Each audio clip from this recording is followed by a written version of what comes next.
welcome to episode 97 of the Tea and Possibilities podcast. I'm Nikki and this is a podcast all about knitting, crochet and making all the things here in East London. I do have 3 things to note about the filming today.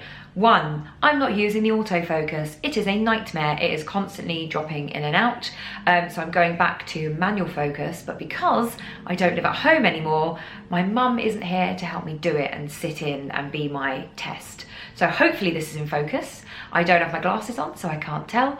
So hopefully it is, otherwise I'll be redoing this tomorrow. Point number 2, I am using the natural light from my lovely windows, but despite the fact that it has got very cold and all the leaves are turning a beautiful golden, it is still quite bright out, so there might be some weird reflections just coming from the traffic outside, and I apologise for that. I'm still kind of figuring out the space and where best to put lights, whether I should draw the blinds. It's a work in progress, much like everything. And number 3, there might be some odd background noise, and that will be explained later in the episode. That's all I'm going to say about it now. I apologise. I will try to minimise it as much as I can, and it will be explained later. But for now, spoilers. But now that I've said all that, welcome. If you are a new viewer, thank you so much for giving the podcast a shot. I really appreciate it. And if you are one of my wonderful returning viewers, thank you. I am back again. I bet you're as shocked as I am. As always, everything I mention in the podcast will be linked just down below, and I will find non-Ravelry links where I can, and I will mark everything Ravelry or non-Ravelry. So if you aren't able to use Ravelry at the moment, there will be alternative links for you. I will also be linking just down there to my Ko-fi account, so if you are able to buy me a coffee, I would massively appreciate it. Thank you to everybody who did that after the last episode. That was absolutely wonderful of you. Thank you. It did go not on pumpkin spice lattes, but on a bottle of pumpkin spice syrup. So I now have one every single morning out of my coffee machine. I'm gonna need another bottle of syrup quite soon. But what is sat here in my lovely All We Knit Is Love mug, which was a gift from a friend. This is not a pumpkin spice latte. I've had mine today. I had it while watching a few episodes of Doctor Who this morning. As I've mentioned in the previous couple of episodes, I'm working my way through the Doctor Who, the New Who series. So from Chris Eccleston as 9 all the way up to Jodie, so that I am ready for the new Doctor. I will talk about that in more depth another time. If anyone is interested, it might make a good future knit and natter. But today, gosh, tangents upon tangents. But today it is tea, and it's quite a special tea. It is, I'm going to put this down because that's actually quite warm. It is the Fortnum & Mason Afternoon Blend. I love Fortnum & Mason tea, and I never buy it because it is ruinously expensive. But this was a gift from a friend. It is the Afternoon Blend, as I said. It is a loose leaf, so I have made it in my, I was going to say kettle. I made it in my teapot, my Le Creuset teapot, which I've had for about 10 years and was an absolute bargain once upon a time in TK Maxx. So that is what I am drinking. I've had their Royal Blend before, which is delicious, and it's just a very crisp black tea. But as it's Fortnum & Mason, I will let them describe it themselves. This blend of teas from the higher and lower regions of Ceylon delivers a light and refreshing flavour with real body. And I would agree, because it is quite light, it is quite refreshing. It has that kind of mineral water sort of tang, which is very nice. But that's it for the intro. It was a bit of a chatty one, more chatty than usual. So now it's time to move on to Whipped Up.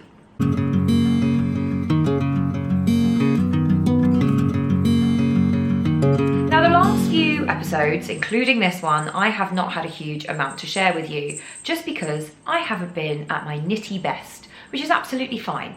I have said before, and I'm saying it again, I do not come on this podcast to show a ton of stuff. I don't want to spend my weekday evenings or my, other personal time thinking, oh, I must knit things in order to have something to show on the podcast. I knit what I want to knit, I follow my bliss, and we hope that that means there's content at the end of the week. And unfortunately this week there is only one project to share with you. Now, I have been pretty exhausted the past couple of weeks. I've definitely got kind of that post-holiday come down.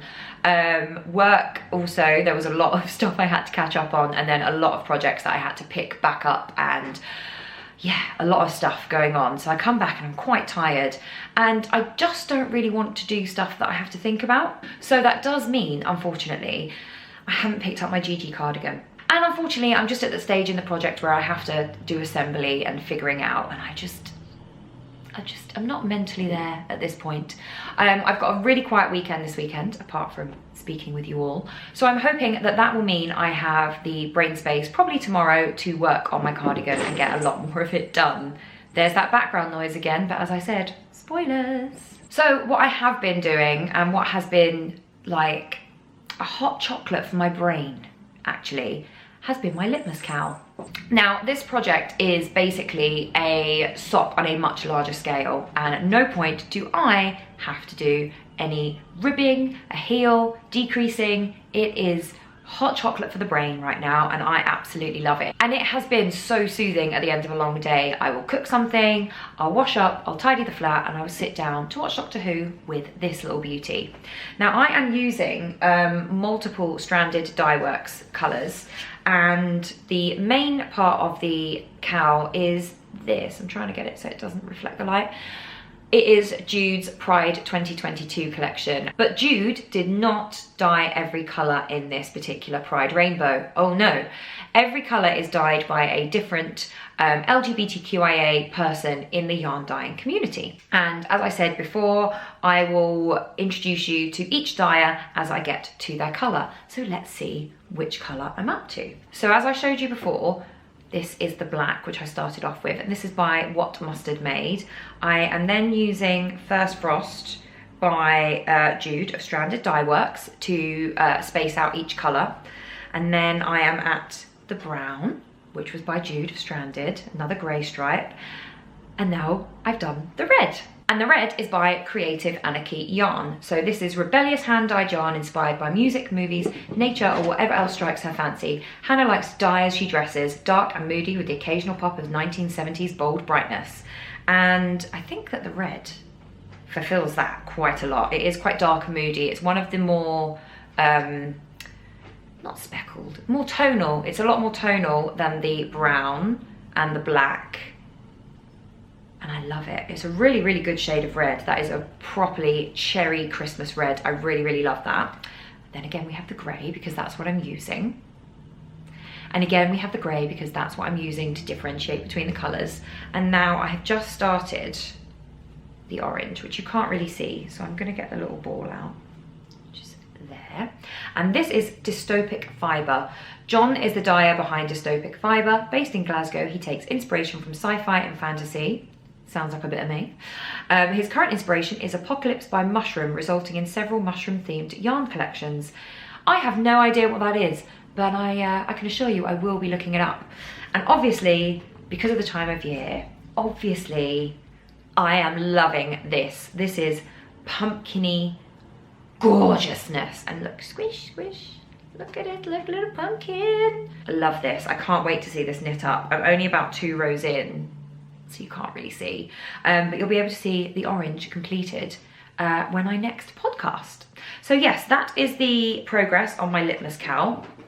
It's quite a bit longer than it was. I think I was about here last episode. I actually honestly can't remember where I got to last episode.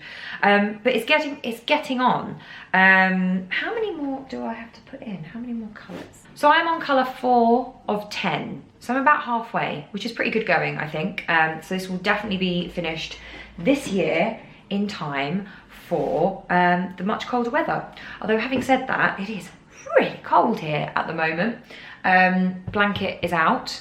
I refuse to put the heating on in September. Today is the 1st of October, but I refuse.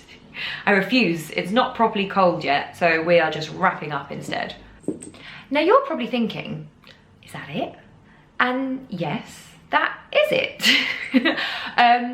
As I said, I have been quite tired from work and post-travels, but I have been putting quite a lot of time into something else. And that something else is this little beauty. This is Olive. And she has been making quite a lot of noise, haven't you? Running around after your toys and playing with your little bell toys. she has been making quite a bit of noise in the background of this podcast, and going forward she will just be in and out, but I wanted it to be like surprise, which just made my life more difficult really, didn't it? Because you love to be on camera. She loves to be on camera when I've got my meetings. She loves it. She will sit in my lap very quietly, napping away, and then the moment she knows there's somebody on the other end of that computer, up she gets. All over my keyboard, aren't you? You love it. Oh look, she's hurting my heart. Don't you want to come up and see the people? They want to see you. They want to see how beautiful you are. I want to see how beautiful you are. To scroll back a little bit, I don't know if I mentioned on the podcast, but I said when I moved I wanted to get a cat. Now I am more of a dog person. Historically, I'm very good with them. I have always had dogs at home. I dog sit, I think I've mentioned before for my friends. I'm very, very good with dogs. I know dogs.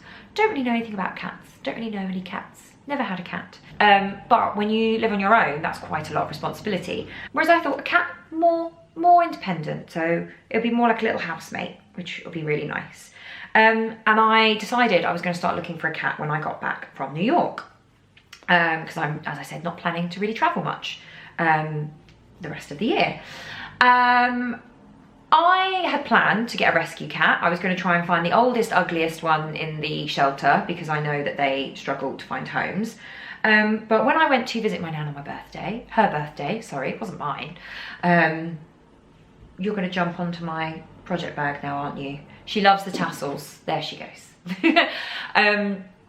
My cousin was there, and I had mentioned, yes, I'm going to start signing up to, come on, what a jump! I mentioned I was going to start signing up to shelters and things like that and looking for a little rescue cat. And he mentioned that a friend of his, their cat had had kittens and they were looking for homes for them. And he was going to have one of them. Did I want the other one? And I said, well, you know, if it's still looking for a home and it's the last one left, let me know. And off he went, and I didn't hear from him for a few days, so I assumed that that was no longer on the cards. But after filming the last podcast, I went to the pub with friends, and while I was there, I got a message from him that said, few photos, here she is, what do you think? She's about 4 months old, she's fully litter trained, you just need to do all her vaccines and things. And I, potentially, because I'd had a couple of spiced rums, didn't even hesitate, I just went, yes. Where is she? When can I go and get her? And he was like, I'm picking up her sister tomorrow. I will bring her over to you on Monday. So my lovely cousin has her sister, who I think is all black, with a little bit of white on her face. And I think he's called her Raven. And this little one was delivered on Monday, the 19th of September. And she is really going for it with my... Should we bring that up here so the people can see you? Come on, look. She loves the tassels on this thing, don't you?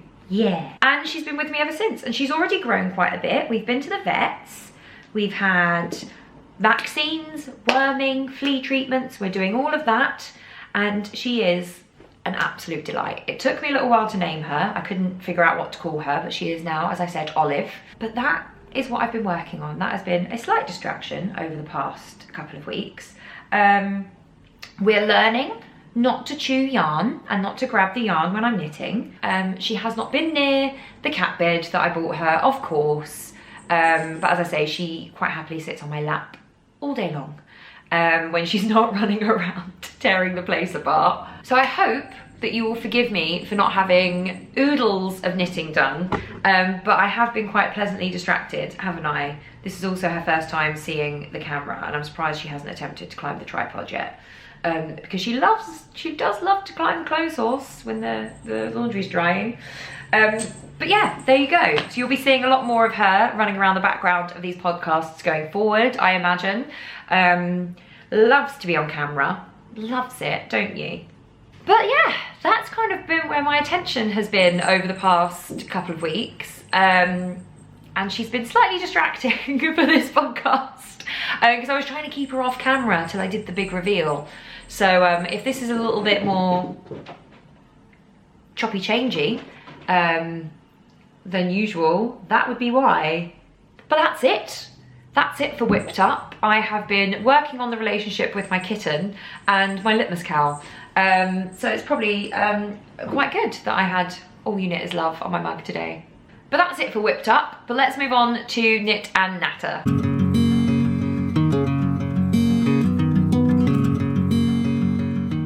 Do you know what? It's just occurred to me, the true reason why this episode is a little bit more all over the place than usual is because I didn't write show notes. I decided not to waste the time, not to waste the light, and to just wing it. So I shouldn't blame the cat. It's not her fault if this is a bit than usual. It's fully my fault, entirely my fault for not preparing. I'm winging this entirely. However, there is, despite not being prepared, something I want to talk about in Knit and Natter, and that is autumn, because we have now reached my favourite part of the year. Today is the 1st of October. I love transitional seasons. I really, really love them because they feel so full of promise. And when I finish filming this, I will be giving the flat a really good deep clean. I do it pretty much every weekend, but like this will be a special seasonal one. And then I'm going to be sitting down with my bullet journal and setting up October. And I can tick off one of my goals for the year, which was get a cat. And I can start thinking about the other ones that I wanted to fulfill this year. More on those in another episode. So I just thought I would share a little bit of what I want to do this autumn season. Now, first of all, one of my favourite things, it will shock nobody who has seen this podcast before, is a pumpkin spice latte. Pumpkin spice lattes are how I learnt to love coffee. Love is a strong word because I do have them very, very milky and full of syrup in the autumn.